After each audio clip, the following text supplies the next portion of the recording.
Here in the Paramount Director Series is Leonard Nimoy on directing and Star Trek IV, The Voyage Home. Captain's log, stardate 8390. We're in the third month of our Vulcan exile, and it was Dr. McCoy with a fine sense of historical irony who decided on a name for our captured Klingon vessel. And like those mutineers of 500 years ago, we too have a hard choice to make. Can't go that way. Well, that's the way you would go if you could. Yeah, right. So why don't we bring them over this way a little bit? Huh? Yeah. What are your left, guys? Will you? About 1.5 to 2 feet? Yeah, something like that. Huh? Not bad. Yeah. Okay. All right. Can you see the look, please? Yeah.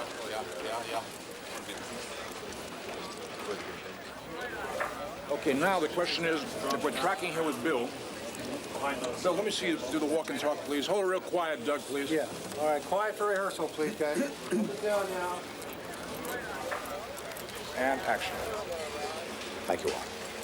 Okay, well, just a second. Let's experiment with the possibility that you take the walk and take a good, long, healthy pause on the walk back so that you turn back to us for the crew of the Enterprise. See if it'll work, will you? You think it might? So now, let's go to the top of the scene. Marker. Background. Action. Aye, sir. Scott? Aye, sir. Laura? Aye, sir. Chekhov? Aye, sir. Sulu? I see. For the record show, the commander and the crew Of the late Starship Enterprise have voted unanimously to return to Earth, to face the consequences of their actions in the rescue of their comrade, Captain Spock. Thank you all. Repair stations, please. And cut. Good for me. Yeah, all right. This is going to be nice. I go back a number of years here at Paramount. First time I worked here was in 1951. I was 20 years old. Shared a dressing room upstairs in this building with a bunch of other actors. The picture was a picture called Rhubarb, starred Jan Sterling and Ray Milland. And it was pretty exciting stuff for a 20-year-old kid from Boston. I think it was my second job here in town. I had a couple of lines. Nervous, working with Ray Milland, who had just won the Academy Award for Last Weekend. And I think I earned a grand total of about $300 or $400. In 1966, Star Trek went on the air as a primetime television series. And for the first time after 15 years of jobbing around as a freelance and bit actor, I had steady work. We did 3 seasons. And during that time, as the Spock character grew and the Star Trek family grew and I began to learn more about the process, I thought I would like to make a larger contribution. And I asked for the opportunity to direct. But the gentle answer always was, please put on your pointed ears and get out in front of the camera. In Star Trek II, Spock sacrificed himself to save the rest of his shipmates. And at the end of the movie, the character was dead, and I thought it was over. Science fiction being what it is, there are always possibilities. The executives at Paramount called me after Star Trek II opened, asked for a meeting, and said to me, we would like to know if you would like to be involved in any way in the making of Star Trek III. And of course, I understood that they wanted me to act again as Spock. And I thought to myself, if there ever is going to be a chance to stop fooling around here and get serious about this directing career, now's the time. And I said, yes, I would very much like to be involved in the making of Star Trek III. I would like to direct the picture. And much to my surprise, they said, yes.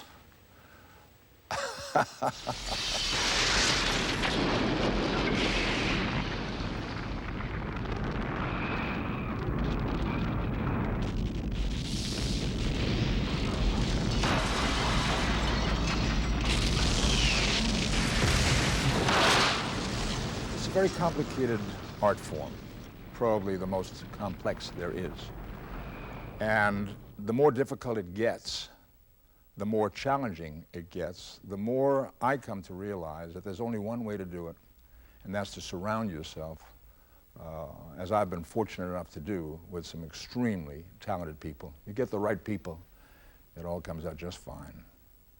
From the time we finished making the Star Trek series in 1968 to the time we made the first Star Trek motion picture, 1979, 11 years had passed, and it took a little time for us to figure out exactly how to do these things. The feeling at first was that television is television, and you can do a certain kind of show and have a certain kind of good time and so forth, but we're going to make movies now. They're going to be big and serious and important, and I think perhaps we took ourselves a bit too seriously. Looking back over the films that we've done now, I think it took us a little time to kind of figure out how to begin to enjoy ourselves. And as each film progressed, I think we learned a little bit more about what we could do in these movies and what the audience would look forward to and enjoy the most in these movies.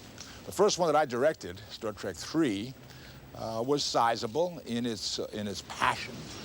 It was operatic, and I was pleased by that because I really thought about it in terms of being grand in passion, grand in size, smoke and fire, with a planet disintegrating, big stuff. In Star Trek IV, we decided it was time to really lighten up and have a good time, kick up our heels and do a caper, get down literally with our feet on the ground on the streets of San Francisco, playing scenes where these guys from another world, another time, are literally having a tough time figuring out how to get across the street.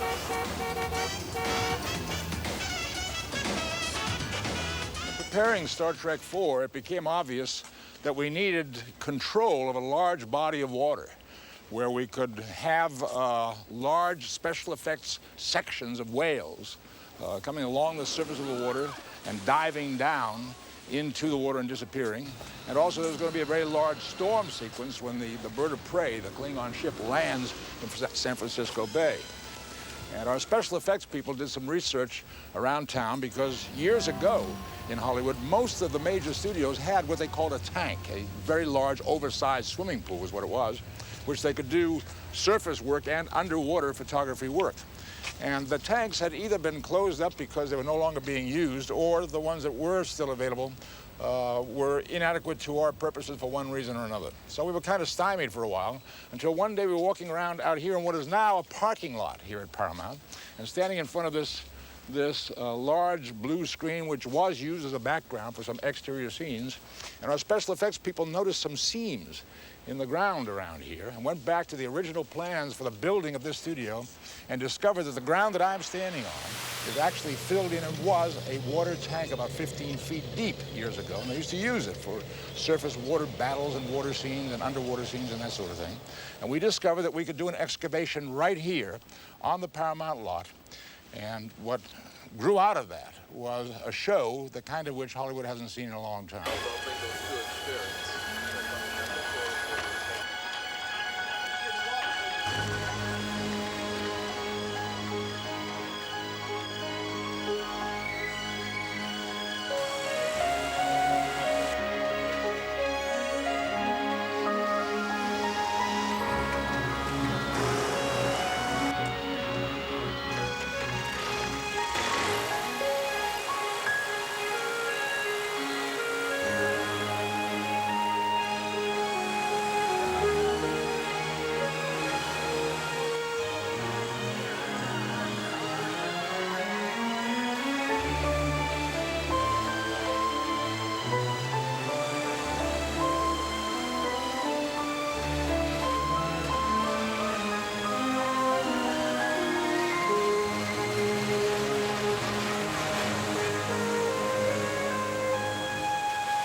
Once we decided to do a movie about humpback whales, we started looking at a lot of footage of whales to see if we could find what we needed.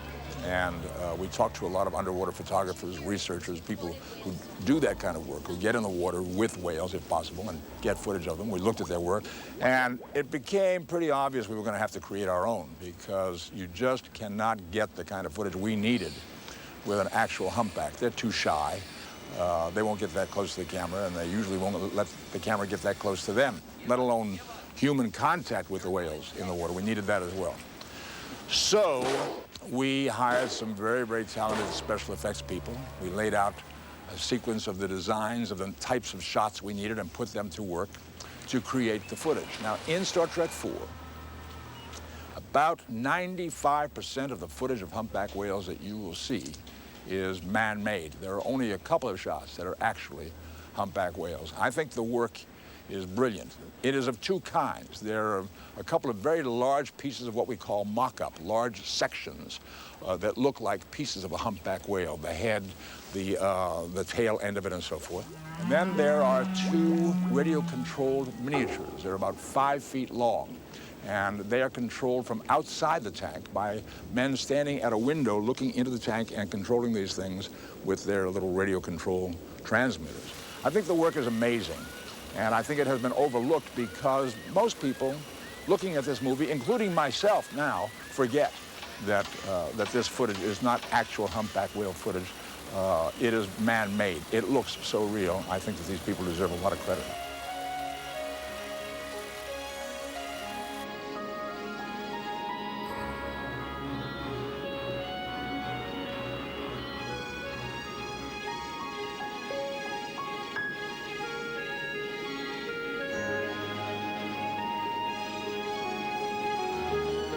Preparing the story for Star Trek IV, I spent some time with some great scientific minds around the country, and I had some wonderful times with them. To hear these people talk about their concerns for the future of the planet, what they're interested in, what they're watching for, I began to become aware that there was one common concern amongst them all, and that has to do with the ecological system on this planet, the fact that we are losing thousands of species per year. And I began to see it as a kind of a house of cards, this ecological system on this planet of ours, where if you build a house of cards, you could take a card away and the house might stand up. You might take another card away and the house might continue to stand, and so forth, until you reach the point where you pull what is known as a keystone card. You pull that card and the whole thing begins to collapse. And we might someday reach that point where one of these species becomes a keystone and the ecological system starts to come undone. And this led to the idea of us coming back in time to the 20th century to try to recapture, to try to revitalize a species that had been lost in the 23rd century and was causing a problem. When we struck upon the idea of the whales being endangered and the size of them, the magic of them, and the mystery of their song, the whale's song, which we know about but don't really quite understand, seemed like we had found a wonderful vehicle for telling this story in Star Trek IV.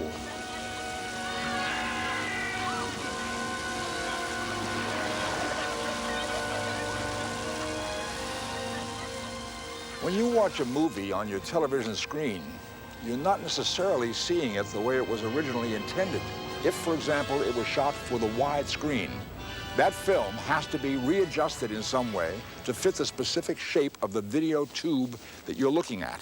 As a director, when I set up a shot, let's say there are two people in the scene, and one is at one side of the room and one is at the other. With the widescreen, I can hold both, and one is at each end of the frame. When that shot is condensed to fit on your TV tube, chances are the camera cannot hold both of those actors at the same time. So a choice is made usually to be on the one who's talking and then move across the room with the camera to get to the other one when that person is talking, and not being able to hold both, you can't see the reaction from side to side. Now that may not be the choice that I made when I set up the shot, because I want you as the audience to see the person talking and the person who's listening as well. When the picture is changed to fit the small tube, you can't hold both, and the intent of the scene is sometimes changed as a result. My friends, we've come home. So it's been a long trip, and I never thought I'd find myself directing a $26 million feature here on the Paramount lot, but there you are. It's called The Voyage Home. It's a homecoming for me. Here it is for you. Let's see what she's got.